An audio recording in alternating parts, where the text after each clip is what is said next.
Abani Gani, everyone. This is Professor Rahh, Conscious Corner, along with co-host historian Joe Hembrick. We want to welcome each and every one of you that have come to participate in this cherishing and appreciation of Dr. Martin Luther King Jr. Holiday, as well as his accomplishments and achievements and contributions to the forward flow of Black people being able to flourish in ways in which, without his struggle, his contribution to the struggle would never have taken place. We want to also say you came to the right place at the right time, because the Conscious Corner is a place where you come to get the truth. And we ain't going to tell you nothing but the truth. And so you're in the right place at the right time. We want to thank Brother Rashaki Maskani, who put forth this program, a platform for us to function as the Conscious Corner. We also have a community education network that comes on Wednesday. And these programs we've had some outstanding speakers throughout the year, and we plan to do it again, and we hope that you will continue to look in. We want to thank Brother Doctor, who's one of our outstanding supporters and listeners and contributors to the program with courageous questioning and discussions and contributions. And we want to also thank each and every person that chimed in today. I know that there's a football game going on, but at the same time, this is Martin Luther King holiday. And we want to celebrate it by recognizing what would he be saying, what would he be doing, and what people should be doing in honoring his sacrifice for us. And we were just discussing things, and we're going to continue to discuss that. But any of you that's listening would like to make a comment, and we'll go around first and see if you want to make a comment about what your best thoughts are, what your best criticism of Dr. Martin Luther King's movement, leadership, and being an excellent human being, if you want. So we'll start with the good doctor. Good doctor, you have any comments about Martin Luther King? You know what, not right now, but I would make a comment because the little discussion you guys are having right before we went on air, I'm curious to hear what historian Joe has to say about that, because that's very interesting what he's saying, and your comments back on that. And I think that's going to be a great discussion tonight, because I have some questions on that. All right. Questions on what we discussed. What you have a comment, Brother Joe? Well, I was asking Brother Doctor, from his listening earlier, did he have any questions from what we were commentating on as far as that went? Yeah, no, the question is going to be more of, because you said something about what his actions, what he did about, the actions that came about what he did. And my question is going to be to both of you guys. And it's going to be the difference between forethought and foresight, because you said King did something and it kind of like he didn't have the foresight to see what was going to happen, in the future, which made it worse for us now, where Professor Rahh, said with the forethought that he was doing, kind of like, well, how did you know? So it's going to be different between forethought and foresight. What's give me the difference between that on MLK and his actions on what you were saying. So you were talking about separation versus integration, I assume. That's what you're correct. Yeah, what the outcome was. Did he have the foresight to see that, what was going to come about? Well, beg your pardon, what was that last comment? Say, did he have the foresight to see that it was going to come about when, like you said, when everything came integrated, we lost everything. We lost a lot of businesses and all that. Was that, you think that wasn't his goal to make us lose all that, right? Or end up that way? He didn't have the foresight for that. He had the forethought of the planning, trying to make it better. But I don't think he knew the foresight, the outcome that will happen in the future. Well, if you read his works, get the name of the book that he wrote for his doctoral dissertation. I had to read it when I was in college. He was following more of a, Mahatma Gandhi type of strategy as far as, Black people getting equal rights and whatnot. But getting to the points that we were discussing, me and Professor Rahh, about separatism prior to King and integrationist movement, and I brought up the fact that Black people owned a lot of businesses, companies, stemming from the era of Booker T. Washington, where Booker pushed Black people ownership at his Atlanta Compromise speech that he gave, when he said that as far as economically we can be like a fist, but socially we can be like the separated fingers on an open hand. And then all the white philanthropists gave all the money to Booker. So if you was Black, wanted to go into business and whatnot, you had to go see Booker to get the money, pretty much.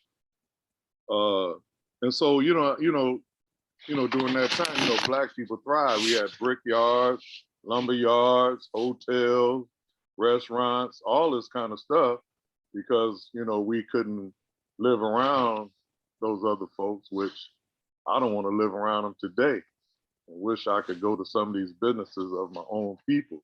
And that's all I'm saying. And then as a result of the integrationist movement and the Christian leadership and all of that, turn the other cheek and all that, while they bombing your babies and hanging you and whatnot. And Professor Rahh will admit himself that we was kids growing up, we sure wasn't down for nothing like that. But anyway, the civil rights movements evolved. The Voting Rights Act was enacted. Now it's trying to be taken away to this very day. And all I was pointing out is if King had a different level of consciousness back there as far as economics and self-reliance, if he would have said that we ain't gonna eat at no restaurants, we ain't gonna stay at no hotels that we don't own, we ain't gonna wear no suits that we don't make, we ain't gonna buy no coffins for our people that you hanging that we don't make, shoes, we ain't wearing the shoes unless we make them, and stuff like that, it could have been a totally different, powerful outcome, which is the reason I was mentioning the other brothers who rarely get mentioned, which is Markham Messiah Garvey and Malcolm X. Now, Rahh asked earlier, well, what were their accomplishments? Well, Garvey had international trade going on amongst Black people with the Black Star Line. They had these ships that were transporting goods. For those listeners who do not know, you could buy stock. You could buy stock in the line. They would trade between Eastern United States, Africa, and the Caribbean.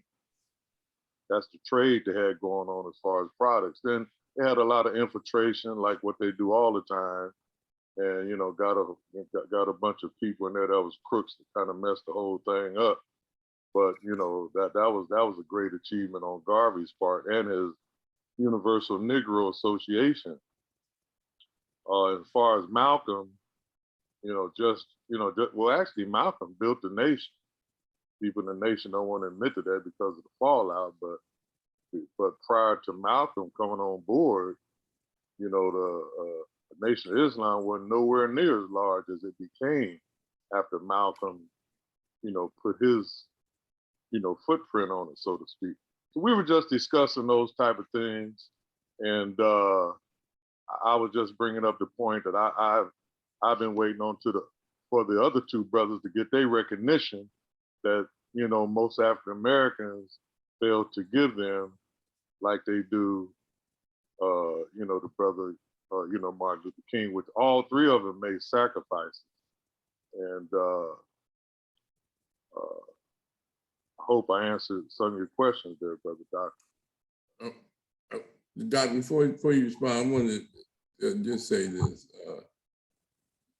We have another guest on, Sister Joanne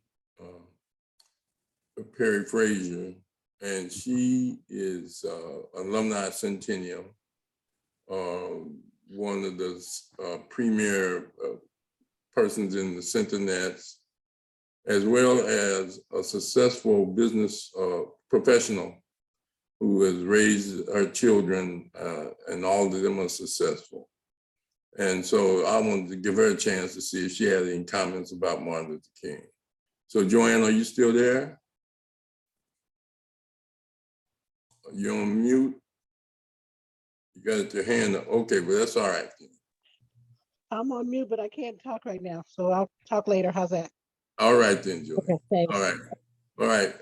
A good doctor. You want to respond to Joe? Yeah, so again, my question now would be for Joe is, at the height of the movement, at the beginning of the movement, like I said, you're looking at the forethought, the thinking and planning. What was more important at that time, right at the beginning, what he was arguing for? What should he have been arguing for, or what was the most major thing that Blacks needed at that time?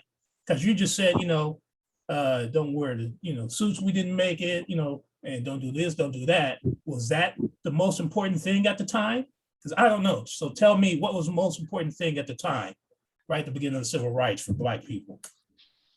Well, the thing is, when you mention the word civil rights, that changed the whole aspect of your question. When you put that on the tail end, voting is cool, but this is an old argument that goes back to W.E.B. Du Bois and Booker T. Washington. The same argument about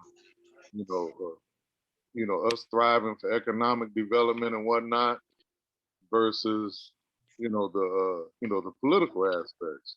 And as far as politics and the voting and all of that, no, it's necessary evil that we have to participate in, but I can't point out anywhere where we've come out as I'm talking about Black people as a whole. I ain't talking about having no Black president, because there's a lot more harm happened to us doing others were, as president. But anyway,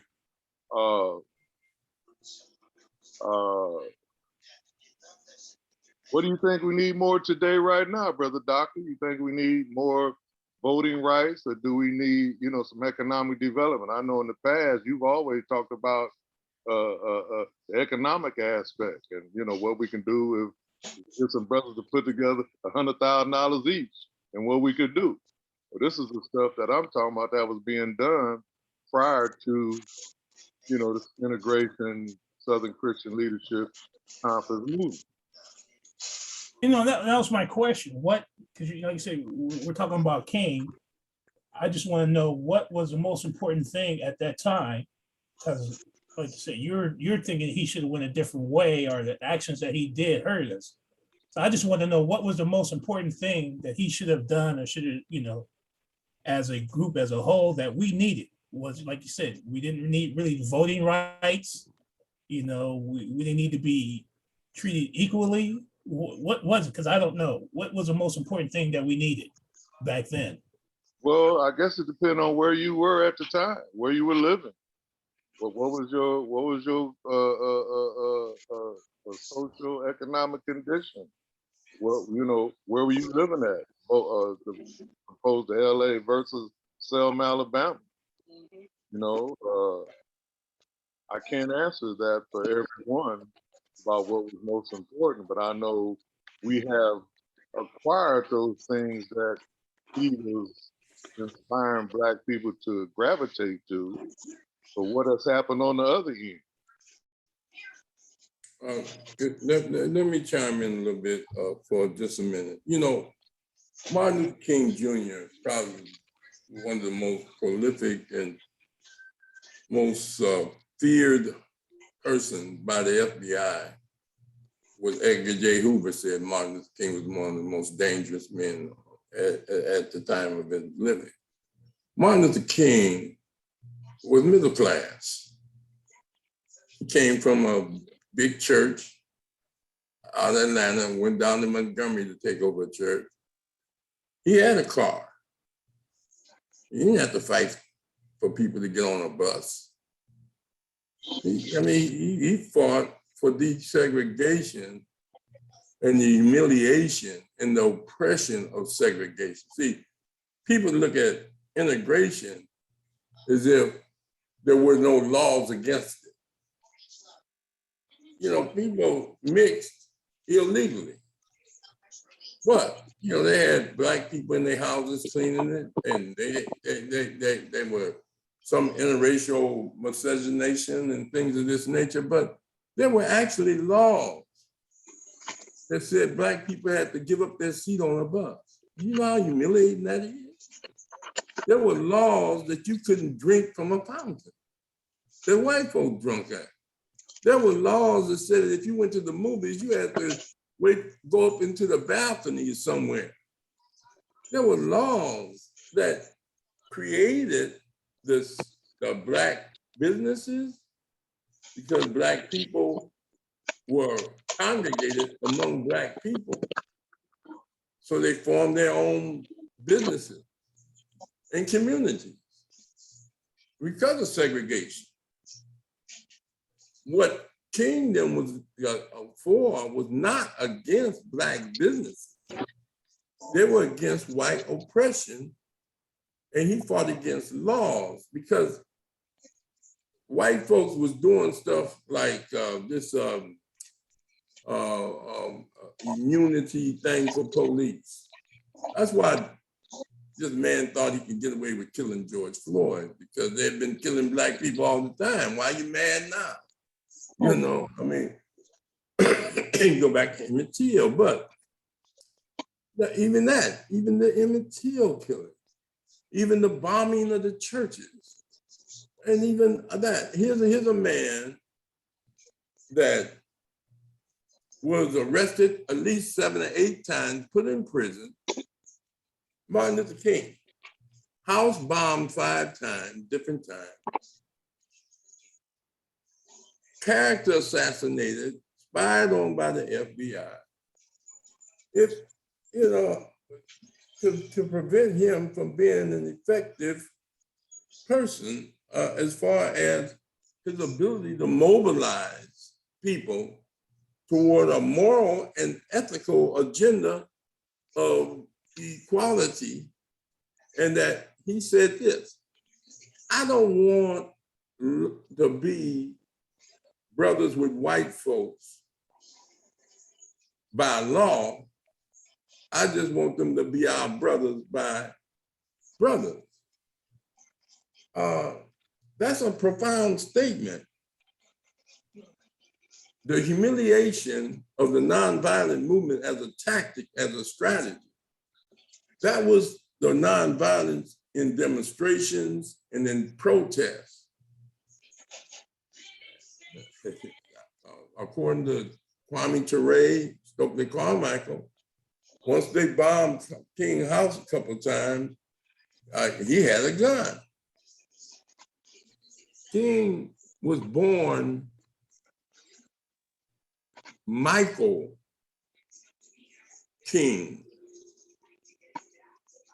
His father was Michael King Sr. He went to Germany to visit Martin Luther Church. When he came back, they changed their names. He changed his name to Martin Luther from Michael King Sr. and changed Martin's name from Martin Michael King Jr. to Martin Luther King. That's how he got the name Martin Luther King. Second, you have to understand, as Doc said, the context. See, we can look back and say what plays he should have ran. But at the time that he was trying to get Black people to stand up, there was laws against them standing up for their rights. There were many people killed before King was killed behind civil rights. And some for just being Black, lynching, murdering, denying them the right to vote, denying them the right to education, denying them the right to own property, all of those things. And this man stood up and paid the ultimate price. Now, when we first was talking, you had mentioned some other people, not Malcolm and Garvey. And I asked you, what did they achieve? If you would have told me about Marcus and Malcolm, most of us who are conscious celebrate them and recognize them. But on the level of King, winning the Nobel Peace Prize, he became an internationally recognized person that was received by the international community for his work to lead a movement, a Christian movement. You got to remember, the civil rights movement during King era was a religious movement. He used the churches. Now, the NAACP was still functioning. The Urban League became hard. The Black Panthers came along in 1966. The US organization, the Black Liberation Army, there were a number of Black organizations that were doing different philosophies. Now, getting back to this business thing, a lot of the businesses that we lost, we didn't lose during Martin Luther King life. Most of them was lost. Motown sold their records. Motown, Johnson & Johnson Publications sold theirs. All the Afro Sheen people sold their businesses after King was assassinated. Black people didn't move to East Compton or move to suburb areas while King was living. They moved after his death. That was in the 70s. The real estate people began to finance Black and white folk, white flight. Just go back to when Compton and Linwood, they were still segregated while King was living. Linwood was segregated, and Watts was never a city. Watts was just a district, and it's still just a district. But the struggle is we can't take away from Martin Luther King Jr.'s contribution as a role model, a Black man that didn't wear jerry curls or 2 earrings, who didn't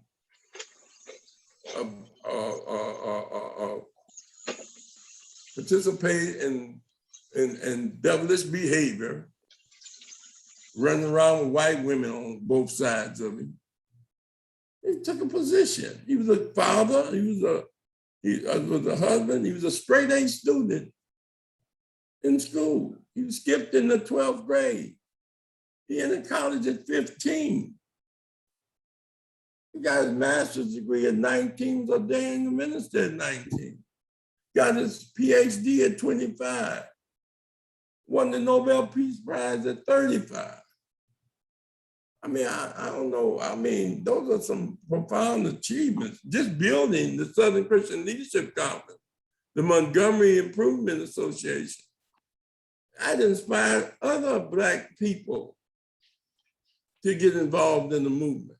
Now, I'm not saying that he was the only one. No, you had C.C. Billiard, you had Reverend Shadrach, you had many Black ministers as well as activists that participated in the struggle. That's the only thing I'm saying. Now, Rashaki, you want to respond to anything or before Joe responds? Well, uh, Martin Luther King, I started learning more deeply about him when I was in your classes, Professor Rahh, and the accomplishments. And I look at him as a role model as far as how to be a person, how a person should be. And like I think Joe was saying earlier, he was a great orator. He was an exceptional thinker, and and and when we look at things, I think we just need to consider is that uh, we're what back in the civil rights era, the Black Power movement. This is all created by this system because we have to be able to fight against it. So you had to people and their best information and knowledge had to fight the way they knew how to fight. And I think King fought in the way he knew best. And then you had the Black Power movement. They fought in the best way they knew. And it's ongoing constant attempts to rid this system that we're in because of the type of system it is that has a thumb on people of color, especially Black people. And there's reasons for all of this. And so Martin Luther King is I would say is one of the people we could learn from and take the example that he provided for us and expand on that as individuals and as a collective. The talk about him, you know, integrating and yeah, of course, when we integrate in a society that doesn't want us, it's going to be, difficult. And the laws that he fought against, great accomplishments in getting things, you know, turned. And then Brother Joe mentioned that, the voting. Yeah, we're having issues with voting because this system is constantly finding ways to eliminate us and really don't want us, and we're used as what they intently use us for, slavery. You can see it throughout sports and as the media daily. We're we're these people that want to be recognized as people, but this society don't want us to be those people that's equal to them. So when I think of King, I think of an exceptional person, somebody to study and to grow from. We need to grow from King and look at what he did and his accomplishments, and we look at that and learn from it, and take the mantle and start doing things to rid this system. I mean, we're like Brother Doctor always say, things are not going to change. And he's correct in saying that things are not going to change until we do something about it.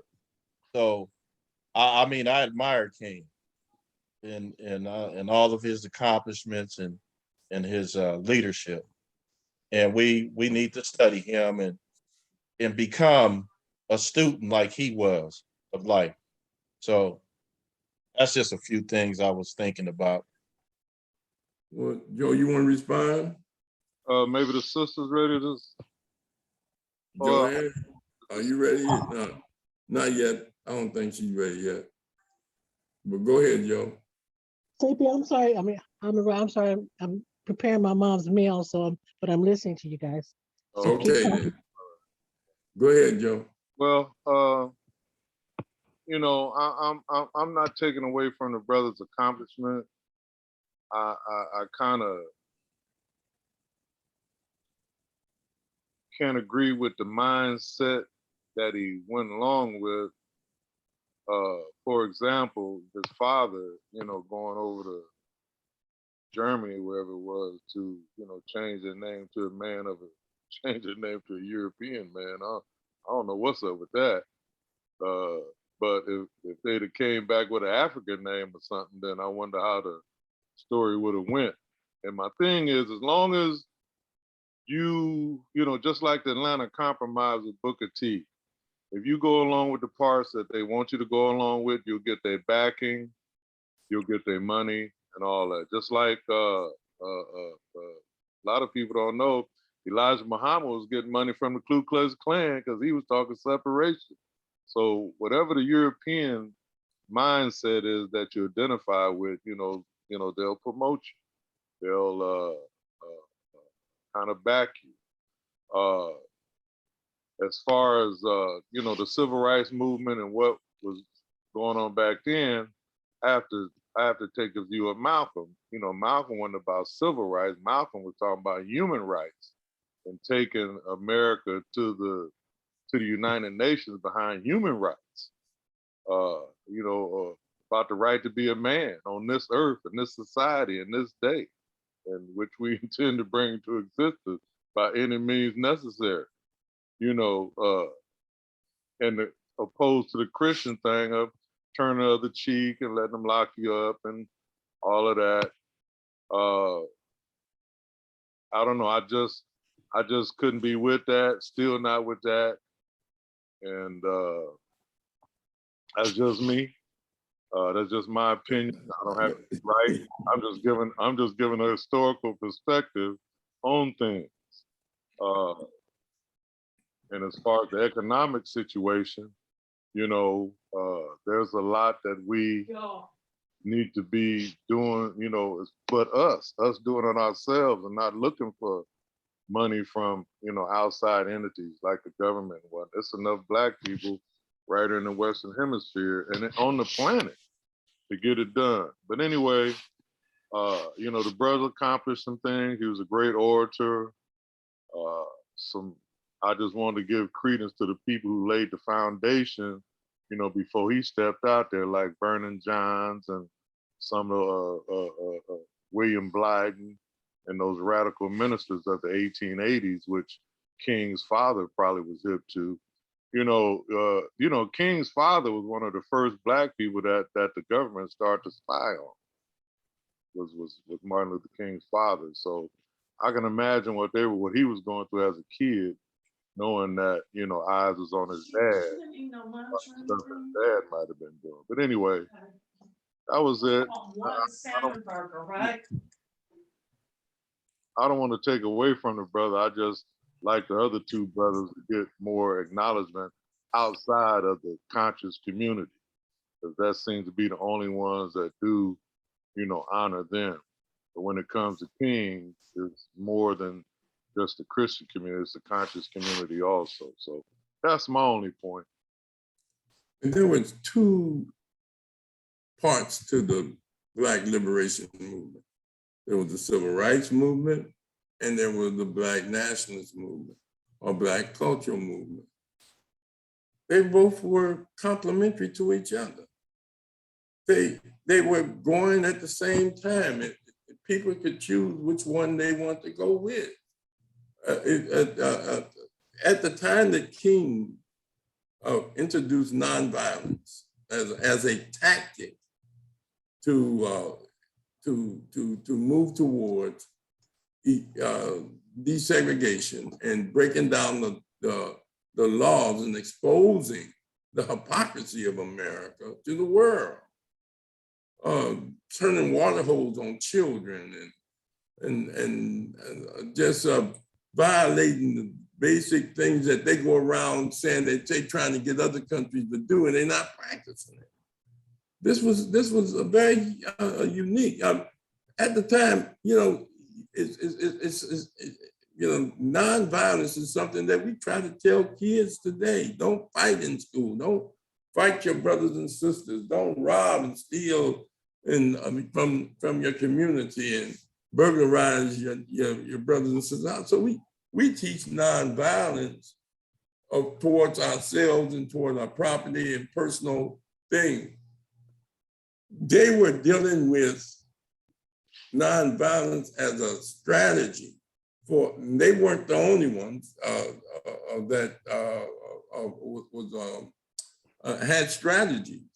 There were still those that were fighting armed struggle at the same time that the movement. Your biggest rebellions were at the height of the Civil Rights Movement, 1965 Watts Rebellion, New Jersey, Detroit, Chicago. All of them were doing this, the nonviolence. King had to go out there and ask them, would y'all stop? You know, I mean, you know, then they weren't fighting each other. They were blowing up the cities and burning down the cities.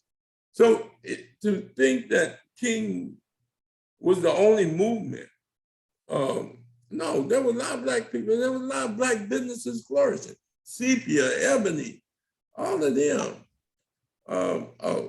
were doing their thing on a national level, but local businesses, you know, and you still have some small Black businesses. The challenge is the consciousness of people to try to buy businesses and make those businesses have a standard of service, you know, because the barbershops are still there. And some Black people are doing nails and hair salons. So there are still some small petty businesses. Corporations and expansion is a part of COINTEL program to suppress. They suppressed King's radicalism. You know, King talked a lot of hardline Black positions at times, also in some of his speeches. If you listen to him, you know, he said, hey, here lies a Black people. You know, when he spoke to those young people in Memphis, I believe it was, saying, get a blueprint for your life. And you are somebody. Don't let nobody take that from you. That's radical talk. You understand? At that time, if King was not effective, they would not have him assassinated, imprisoned.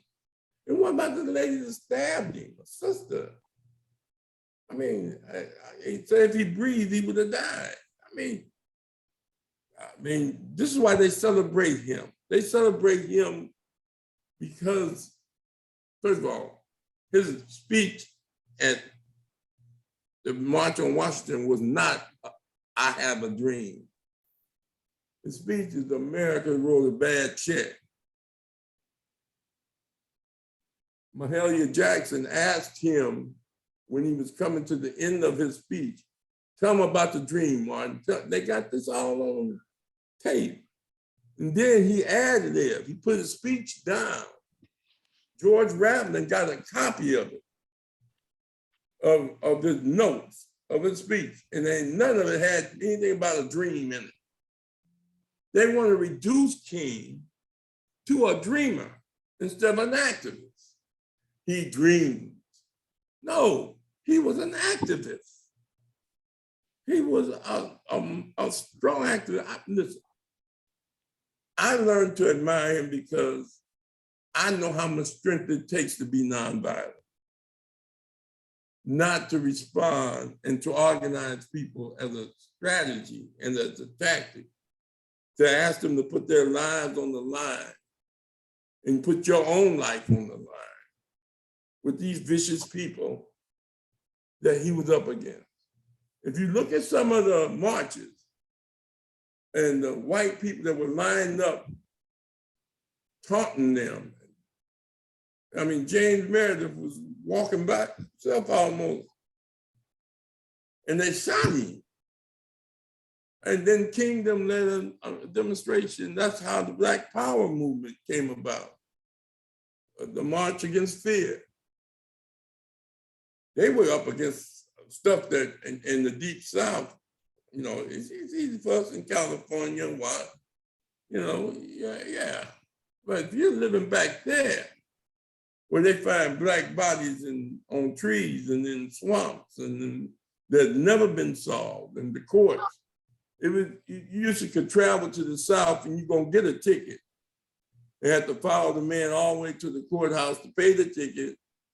And I mean, it's just the discrimination and the racism was way more than what it is that you see today. Now, Black people, many Black people want to integrate if they can. There's still a lot of white segregated places. You understand? Redlining and all kinds of stuff you can't buy in that.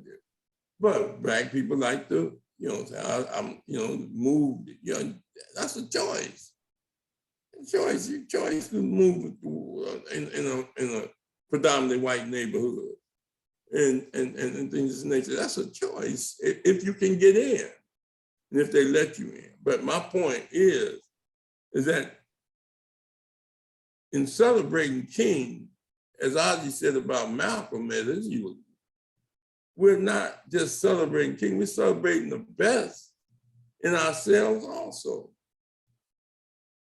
This is a man that is quoted, revered around the world for his efforts to humanize, arguably, people that may not be capable of being humanized. But he tried, Doc, you want to respond? Yeah, you know what? Yeah, that's interesting what you were saying. But go back to Brother Joe, like he just said, you made one point earlier, depend on where you were at, what you needed. Rusky point out something I was saying, ain't nothing going to change. And it's what Joe said, because everybody has different needs. The civil rights movements, I want to kind of compare it, make it, because I'm more in the finance, kind of make a comparison. What they fought for, the civil rights that we gained back in the 50s and 60s, is just like, you can put it in money terms. If I have $100,000 a day, back then it was worth $1 million. I think the civil rights that, they fought for us back then now is not worth as much as it was, not worth much as it is now, it was compared to back then. So, we were talking earlier before going on air. That's why I don't think is that, the holiday is not that important anymore, because it's not valued anymore as much as it was valued back then, like I said, compared to money,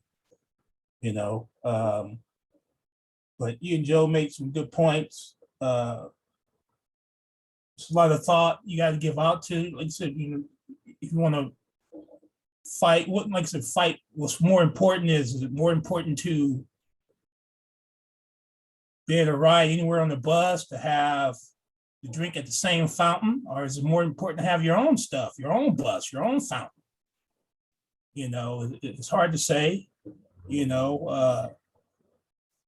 King fought what like I said, I think what he thought was important back then for his time, what he thought, and like Joe said, some other people thought other things were important.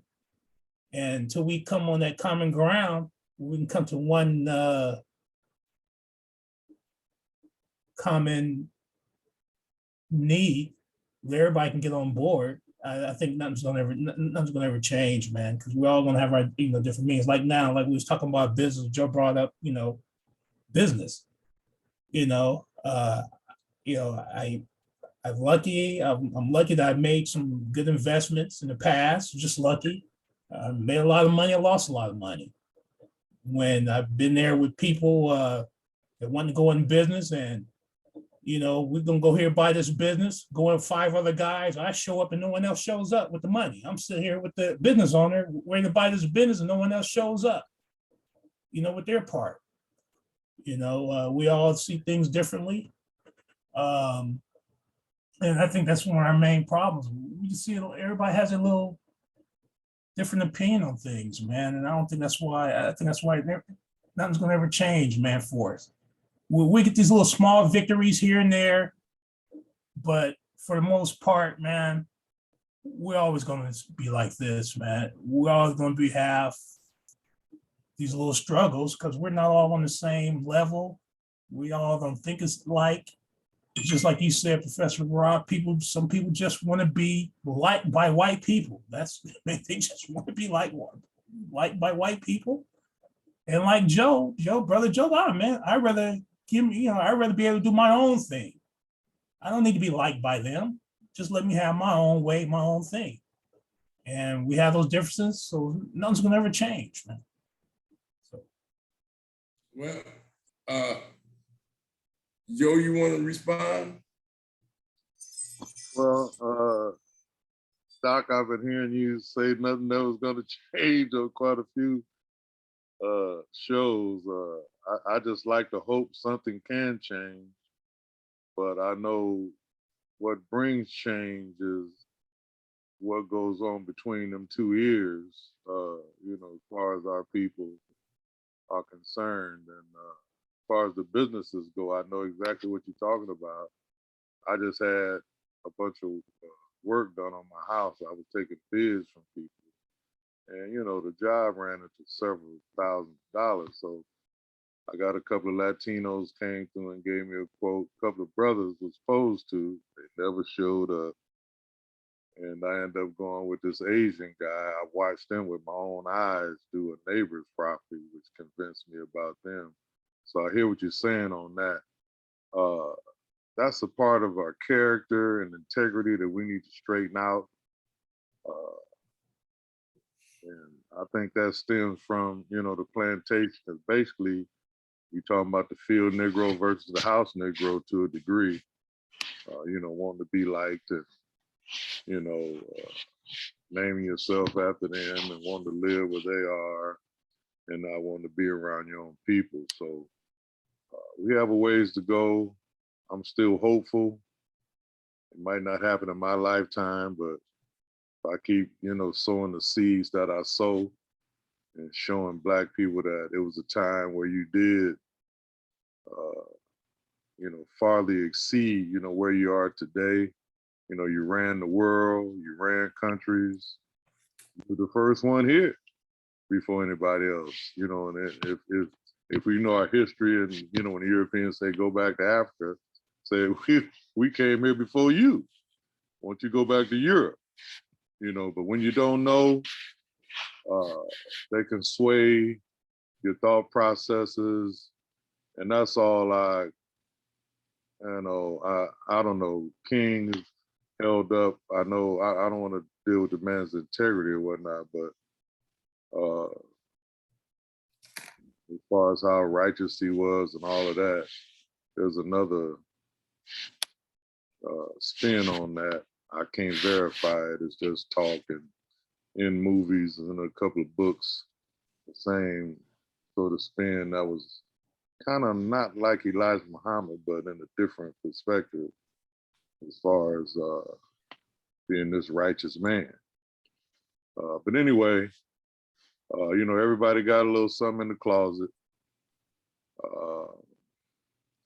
Like I'll give him credit for being the greatest orator of his century. And, you know, he fought for what he believed needed to be fought for. And others fought for what they feel they needed to fight for. And it just goes to show, like, all this stuff been happening over the last few years, of killing all these Black people, and an ultimate thing with George Floyd, and then the Black Lives Matter movement going internationally. And I remember Malcolm used to say, the only place you get justice is in the street. And those street marches brought some limited amount of justice, although we know it's still going on. They still knocking us off in the North and the South. I want to end this with, like Malcolm used to say, you need to quit talking about the South. So as long as you're south of the Canadian border, you're south. The stuff that happens to our folks. So anyway, I just hope the other brothers that are not on a national scale can be, at least by our people, known on a national scale, so that we can see into all of their outlooks and what they were about and what we can use that they were implementing at the time that they were here. So that's it. You know, there's been a lot of good changes. To say nothing changed, the fact that some of you are prospering economically is a change. Many Black people didn't have that opportunity. The other thing is that when you look at Black voting, I mean, Black people played a major role in the last elections, not just the one for Obama, but if it wasn't for Georgia, flipping the House to Democratic control in the Senate, and that was Black people. South Carolina with Black people voting, where for years in South Carolina they wouldn't even let them vote. So that's a change.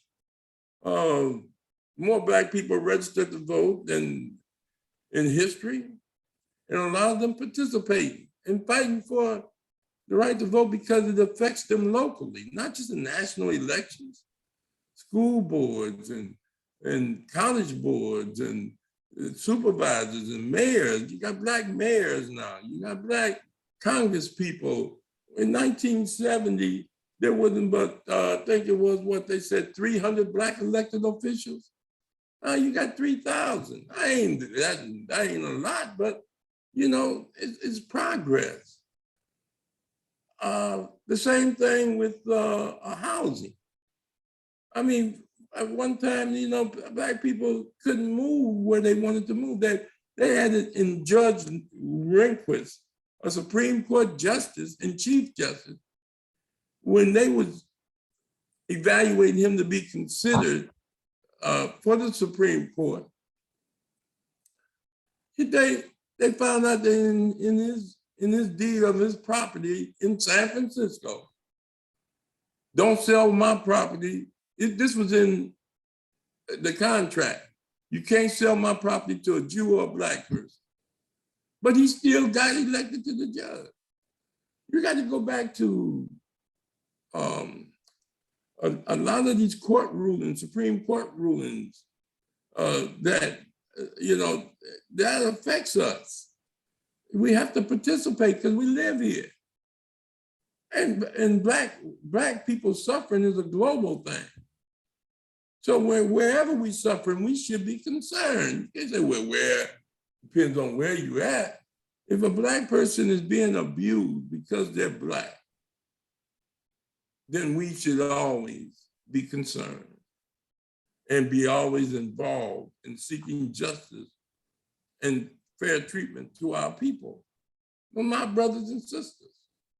So housing, Black people living in Brentwood, Black people living in Woodland Hills, Black people living, I ain't saying they should be, but that's their choice. If they want to go there, the white man can't say you can't come here because you Black. You don't want that. That's like you going into the market to buy something, they say, well, we don't sell to Black people. You'd be very upset about that in California. You don't want no laws that limit you in your, it's like, Black people fought to go to Vegas where it was racial discrimination. They fought to go lose their money. They fight for some things, it's just the right, to do it. If I want to go lose my money, that's okay. Don't tell me I can't go do that and have fun losing it. How economics? Look at the laws they had to break down to keep fair employment. equal opportunity, manpower development program. That created a Black middle class. Black people with college degrees in the 50s and prior to the civil rights movement had to work in the post office. They broke the barrier. When we was coming up, most of our teachers were white. And the ones that were Black got most of their education from Black schools. They came out the movement. They were church schools, most of them, and land grant schools. To say that there's no progress and no change, that's incorrect. There is progress and there's always change. You just got to struggle for it. Is it all that we want? No, but you got to keep struggling. It's a protract. You struggle. People struggle so that we can live better. Your parents struggle so that your children can live better. I mean, that's just an evolution. They're gonna roll them back. Yeah, they're gonna roll them back. They're gonna do that. They did that to Hades. They do that to Black people. Yeah, they do it. Their law. I remember when Bradley was running for when he was mayor, and they wanted to desegregate bus people to school. And they said, well, what do you think about it? He said, well, the law said that we can bus them. The next year, the white folks passed a law that said busing was illegal. So they go back to him and say, well, the law says busing is illegal. So that's what they're doing right now with the courts and stuff, trying to pass laws to suppress and subvert elections. Because people are voting and they wouldn't work that hard against you. Okay, economic education.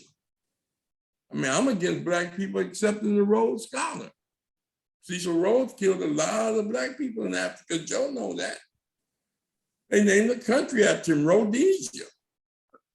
People got liberated, they changed the name to Zimbabwe. But the point is, Black people, they get a scholarship. They can go to anywhere they want to go, but they chose to take the Rhodes Scholar to go over to London, to go to Oxford or somewhere to get educated. Blacks in the military. Some fought hoping that would change these people. So there has been change, different strategies, but Malcolm said, as Joe said, we have to fight on all fronts. Malcolm and King was coming together after Malcolm left the nation. They had a couple of meetings. Matter of fact, Malcolm went over to the jailhouse when King was being held in a little small jail town, and they had upstairs, and they were yelling out the window toward each other. There's a lot of research that we got to deal with. And I'm just saying that I know I changed as a human being from street and madness and become more ethical and more principled. So, each and every one of us probably have a track record of change. As we get older, we get more sensitive, we get more spiritual, we get more responsible. When we were young, we didn't care what we did because we were looking at immortality. We weren't thinking about death. We didn't have no kids when we was in high school, most of us. So we wouldn't think about nobody but ourselves. But once you get older, you get married, you have kids, you have to say, I gotta be here for my children. I gotta be here for our future. And so the struggle is a continuous struggle. Martin Luther King's birthday should be a sacred day. Even, people fought for it. Stevie Wonder, thousands of Black people marched in the snow in DC, and they got it. There was no Martin, you wouldn't be off today. It wasn't for struggle. Struggle. There's no remedy for our problems other than struggle. Martin Luther King struggled. His sacrifice was the ultimate sacrifice, just like Jesus. Jesus could have said, look, God ain't my daddy, get me off this cross. I was just tripping with y'all. But he took a position on it. They didn't call it suicide. They called it sacrifice. You can't say Martin Luther King was assassinated. He sacrificed. When you say he's assassinated, you're putting it in, they did something to him. No, he knew. And Malcolm knew. They had a conversation. We both are dead men. Because they know the viciousness of this system. That's bravery, brother. But once you get in it, you can't get out of it. So, I mean, I respect everybody's opinion. But to me, integration, if you want to integrate, if you want to marry a white woman, if you want to, and a white woman want to marry you, that's on y'all. You know, it was a little independent decision. What I'm against is people passing laws that prohibit anybody from flourishing and living a good and meaningful life. That's all. You want to respond, Joe? Man, this dog is going off. Maybe somebody else can chime in. I'll get back. Somebody's out front here. Okay. Anybody else? Rashidi? Rashidi? Yes, I'm listening and taking it all in. Definitely, if something is going to change, my coach used to say, if it's to be, it's up to me. So people have to make stances and evaluate things and do things that's going to better themselves and in their environment. So, you know, again, I take Dr. King's example, and I want to mimic some of the things that has done in his life, and do the best I can to contribute to the dismantling of a system that's not just. So I'm on a life mission to improve myself and my environment. And you know, yeah, some of the things that like integration and that could have contributed to some negative aspects of the Black experience or Black progress. Yeah, European can turn it around anytime he wants.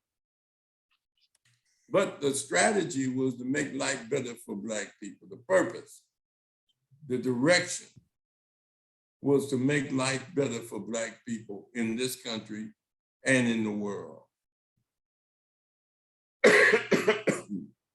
We can debate about all the other things, but that was the goal. There were different strategies by different groups. Martin Luther King was the most prominent, and he had problems with Black people against his movement. That's what his Birmingham jail letter was about. That's what he ran into when he went to Chicago. Black people, that's where he got stabbed. That's where Black people were against him coming in, telling him he shouldn't come to Chicago. They got all this documented. It wasn't an easy struggle. It wasn't like everybody was following King. You know, it doesn't go that way. But you have to admire, and he wasn't just a speaker. He was an activist. They want us to think of him as just an orator. No. It was the results of his speaking that was powerful.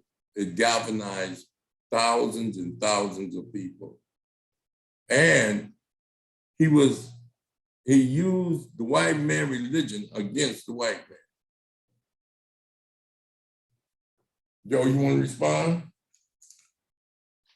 Well, you say that like it wasn't his religion also. He claimed it, and he was a minister. Yeah. Yeah, you know, I mean, you got to tell the truth. It wasn't easy, yeah. I mean, he believed, you know, he practiced it. He came up, as most young people is, their fathers was ministers, they become ministers. Almost, that's the way it goes.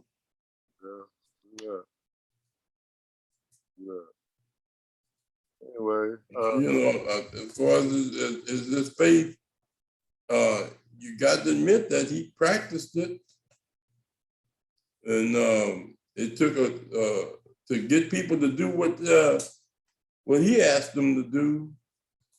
Whew, boy, that's a lot. yeah, I understand it's a lot, and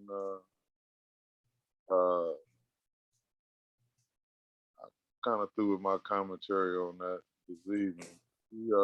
The political thing, necessary, but when it comes to politics, just like in the words of our brother Kaleem Akil, come to politics, truth ain't nothing but a word that rhymes with Baby Ruth. We've been swindled by black politicians. I know right here where I live, we got a problem with this fracking, this slant drilling that they wanted to do. And the one black politician is up in Sacramento now. He refused to vote on the issue because he was told if he did, they was gonna run somebody against him to defeat him. So he sold us out for that. And that fracking, it's dangerous stuff to be going up underneath these properties and whatnot, causing some real issues. But that's just one example of the political stuff and how stuff goes when it comes to politics. But anyway, the brother got his just due, and I just hope the others can receive the same. But in many ways, a lot of people honor Malcolm X. May 19th, there's an effort to get Garvey's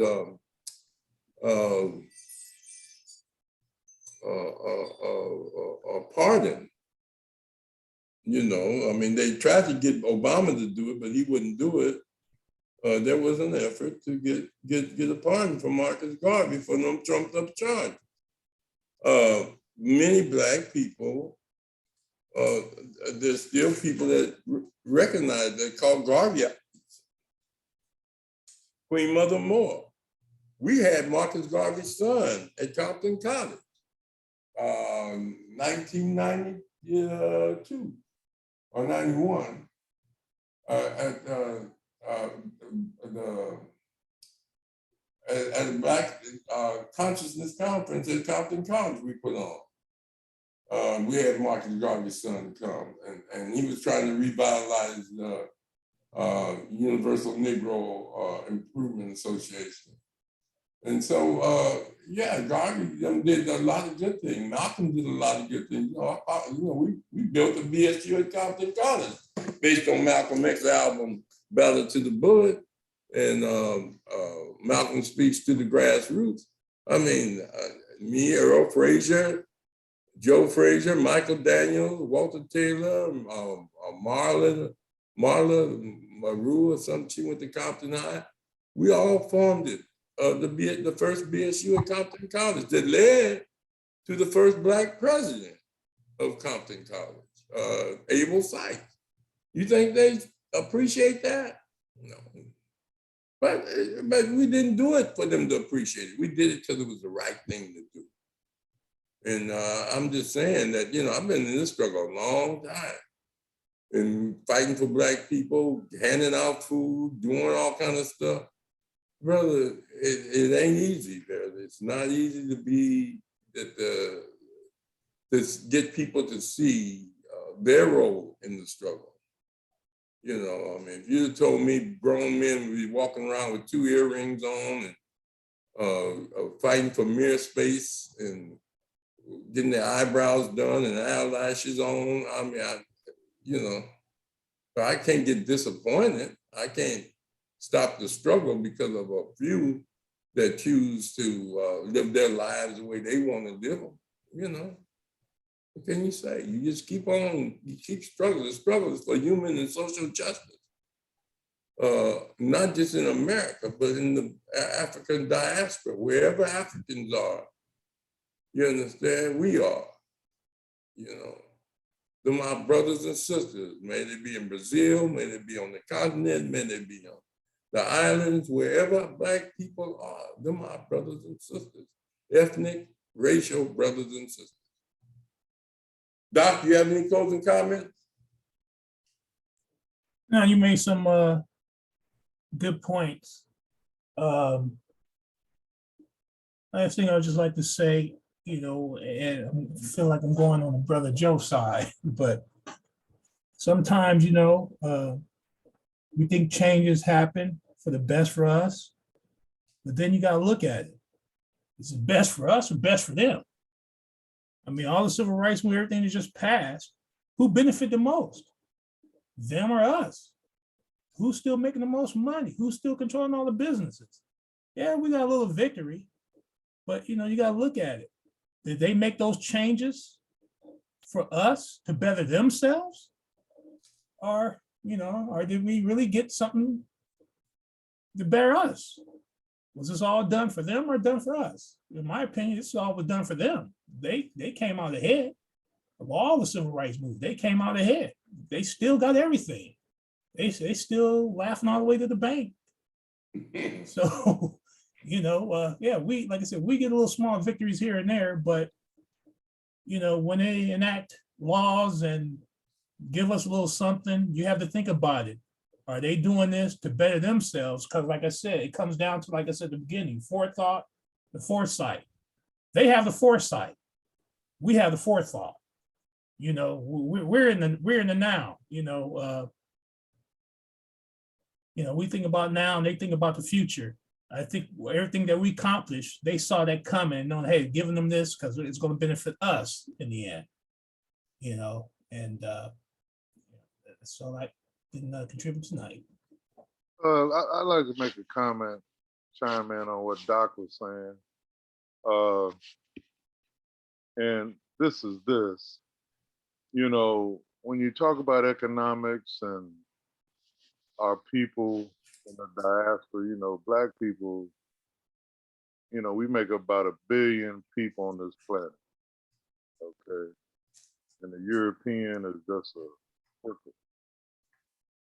And if you consider the fact that we have that many people, along with all the natural resources that these other folks are getting rich off, Europeans for a few hundred years, now the Asian is moving in on it. All of these resources come from the motherland, and Africans don't control it.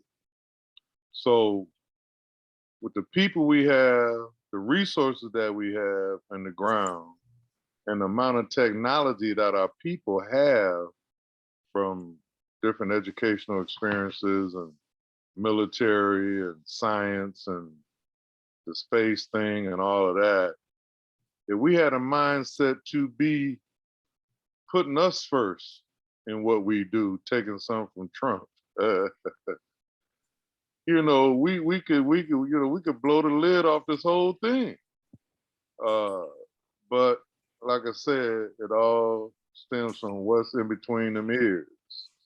And that's the reason I promote what I promote, just to show our people there was a time that we've done it.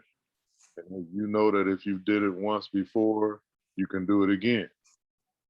And that's all I want our people to see. And I don't want to take away from anybody's accomplishment, Black folks, especially King and others. So anyway, that's my spin on tonight's show. And I hope, you know, somebody can take something from it and do some research and just to see and verify what I've been saying about us. Know thyself. It all comes back to that all the time. But anyway, I want to thank all the participants tonight. Turn it over for a final thing from Professor Rahh. And I hope everybody got something out the show this week. Well, I just want to say that Martin Luther King is honored with a great deal of recognition and appreciation for his contribution and sacrifice. And we should look at his holiday as beautiful as we look at him. It was something that Black people fought for. And in 1986, Reagan signed it.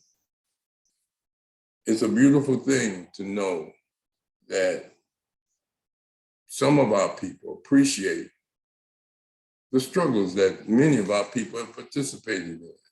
Everybody don't struggle for human and social justice. And they have the right not to. But when you're out there and they bombing your house, threatening your kids, lynching your relatives, trying to get you on financial stuff, bugging your hotel rooms, criminalizing. Boy, we're gonna have to have a show where we really get down and discuss things that we've experienced individually in the movement. The contradictions are monumentous, our own and the people we follow. So I'm just saying that, you know, I'm not saying King was flawless. Abernathy wrote the book and tried to say that he thought Martin Luther King was messing with a woman and all that type of stuff. And then he said, but I was drunk and all that. But, people who published the book wanted to say that it was that he witnessed King adultery, but you read the book, 80% of the book is about the civil rights movement. About one page is about Abernathy and King and the hotel and things of this nature with this woman who came to meet with King, and it's just pitiful. But I mean, he was assassinated twice, physically and character-wise, and people are still trying to assassinate his character and then blame him for other people's behavior. I don't know how you do that. You know, it's like, you know, you raise your kids and your kid go out and rob and steal somebody. And although you giving them money, put them in school, and he went to college and he robbed somebody. And then they say, well, you're responsible for it because you raised him. No, you're not responsible for your son's behavior if he does that. You didn't teach him to do that. And King didn't teach people to move and you know, he married a Black woman. He raised his kid. He didn't teach them to run away and use drugs or sell drugs to each other. He didn't do that. That's individual's choice. What we're talking about is structural change, systemic change. And there has been. Or we wouldn't even be on this show if it wasn't for change. Because we got the ingenuity, we got the knowledge, we got the wisdom. Well, Black people would got killed for even having a program like this in the 50s and in the 40s. And we can get up here and we can try to talk about some Black people, some listen, some don't. Some care, some don't. But that's the struggle, to win the hearts and minds of our people. And as I said, you know, I didn't appreciate King when he was living, but after I studied and read about him and then saw his sacrifice, and then I said, boy, he was a strong person, a brave person to do the things that he did at the time that he was doing it. And I want to thank everyone for listening and wishing you a happy MLK Day, a blessed MLK Day, a beautiful MLK Day. I want to thank my sister Joanne for chiming in. I wish more people would have, but we got to build this. We got to build this program. And I got a feeling this time next year, we're going to need a bigger platform. So Brother Rashaki, you want to tell them about what's up for Wednesday? And any other comments you want to make? Yes, sir. Appreciate everything you said this evening, Professor Rahh. Excellent commentary by Brother Doctor and Brother Joe Hembrick. So we got Dr. Mike is back. I think this is his 4th visit. And the topic is Back to the Future. Do we need to go ancient or modern as a people? So I think this is going to be a good discussion, and we should get a lot out of it. So looking forward to it. So I'm anything else you want to say, Professor Rahh? I'm done. No, this, Joanne, are you there? I'm here. This is just the time that I spent for my mom, so I apologize to you guys, but next time I'll be able to speak. How's that? All right then. And we Thank you. deeply appreciate you chiming in. And Yeah, I I'll heard give you a call. I'll give you a call tomorrow. Okay, thank you All so right much. then, Joanne. You guys have a wonderful evening. Okay. All right. You also. Okay, so Conscious Corner, each one teach one. There you go.